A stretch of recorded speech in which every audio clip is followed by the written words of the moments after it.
Okay, this video is for Steve, who just bought this gun from me. So he got a super kick-ass deal. I'm already sorry I sold it, but anyway.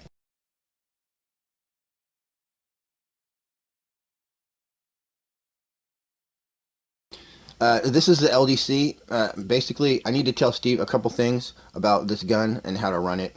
This is the LDC right here, and it's going to slip over the shroud a little bit right here.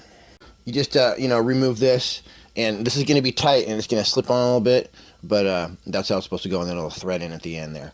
And so that's kind of why I don't use it on here, because it's a little tight. I took it off when I got the gun, but I don't think it's going to scratch it or hurt it if you put it on there.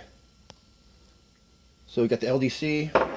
The other thing about this gun is you can see, let's see here, you can see a little bit of oil splashing around in here, and it's very important that you keep this oiled. So every once in a while you want to take this off and drop, like, maybe put it like this, drop like maybe 5 drops of Hops gun oil in there. It's very important that you do not use a petroleum based gun oil on this, because it says in the instructions not to do that.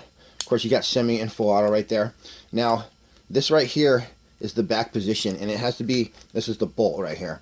The bolt has to be in the back position for you to get your magazine out. So, when you're on Full Auto, sometimes when you stop, it'll be like right here. So what you do, you would have your magazine in, of course.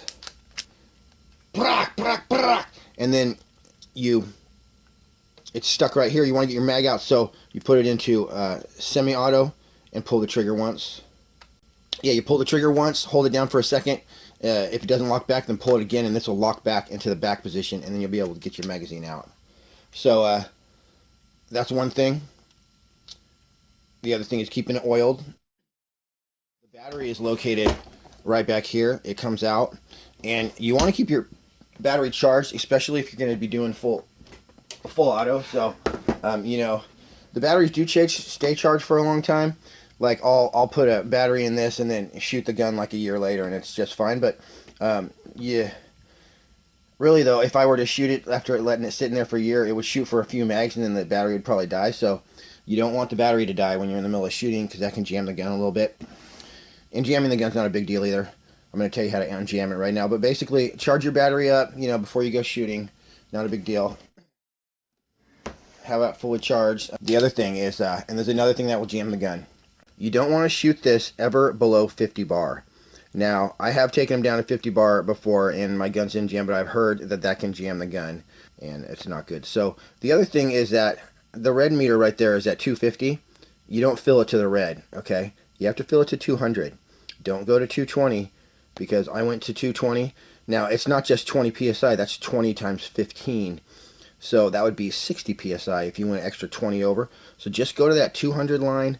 Don't go any farther. That's what it wants. It wants 200 bar. And I don't know why they put the red up there like that, indicating, like, it kind of implies that you could fill it up past there. But don't do it, because I did that on my Evanix Max, and I blew it up. So I'm just real quick again. Have a charged battery. Keep this oiled right here. And don't shoot it under 50 bar. Now, if you follow these rules, this gun's going to perform flawlessly for, like, forever. Right here is your on-off switch. So the way I remember this stuff is forward, and forward is safe, back, and back is on and unsafe. So when you're ready to fire, you can, put both those buttons back, and you'll be ready to fire. Forward is safe. So if either one of these buttons is forward, it's not going to fire, okay? And they have to both be back in order to fire. The most important thing about these guns is actually loading these magazines correctly. If you don't load your magazines correctly, then it can cause a jam. And I'm going to show you how to unjam your gun. So basically, if this gets stuck in the forward position, you can't get your magazine out, and a new battery's not helping or anything, what you do is you take this bolt right here, this bolt, and this bolt right here out. And what's going to happen is this receiver is just this piece right here, okay? You're just going to pop this apart like maybe 1 millimeter. Do not ever open it all the way, okay? But if you pop it apart like 1 millimeter, basically what's happening is there's a wheel down here, and it runs your bolt. And so what's going to do is, there's teeth in between the two of them. When you pop this part about 1 millimeter, it's going to free this bolt up from the wheel, and this thing's just going to automatically snap back. It's going to go click, and then everything's going to be all good. So then you just squeeze that back together, bolt it on, and you're good. Now, if you open this up all the way, then like the hammer will come out, and I don't know how to get those back in, and be a little complicated. If you did do that, you just send this to Air Venturi at Pyramid Air, and they'll fix it for like $100. I've gotten these totally messed up before. Not this one of these, but I got a Max, I believe, that was just like mangled, and anyway, they fixed it for like $100. Rebuilt the entire thing, so it's really cheap, and they really know what they're doing over there. But anyway, that's how you unjam it. Now, the only other thing about unjamming one of these is that the wheel is actually at like a certain position.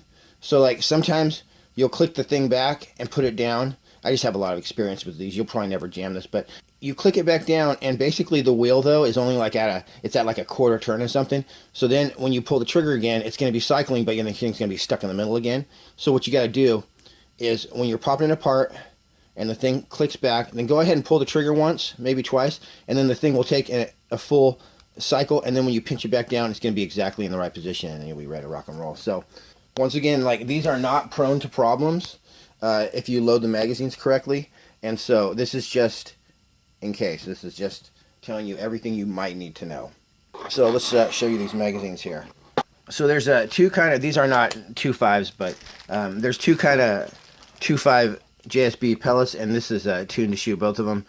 Basically, you're going to get heavy 2.5s, and that are called the MK2s from JSB. Definitely want to use JSBs with this gun because these guns were designed to shoot JSBs, and also it was tuned to shoot JSBs.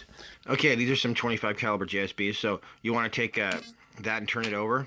Now, gonna go ahead and just drop a pellet in here. So you're gonna need something like a lollipop or a pen or something, but basically now that's in there, and that will allow you to rotate the mag and everything, but that's not good enough. That will jam your gun, just putting it in there like that. What you have to do is snap that thing down in there, and you'll hear a snap. And so what I just did is I snapped it all the way to the bottom of this magazine. Okay, so the front of the pellet hit the floor. So now I'll rotate it, one click, and do that again.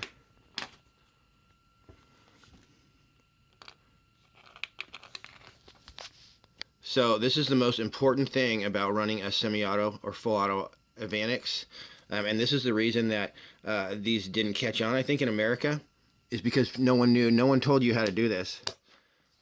And so anyway, there's that. You just load them all up like that, go to the next one. So that's how you do it, and then you slip it in there, and it should be ready to rock. So that's the single most important thing, is load your magazines correctly on this. You have to snap them in, hear that snap, and get them way in there. So that concludes my little tutorial here for Steve, and thanks for buying this gun, Steve, and I hope you enjoy it. And anyone else out there that can get their hands on one of these semi-auto Evanix, I would definitely do it. They are a lot of fun.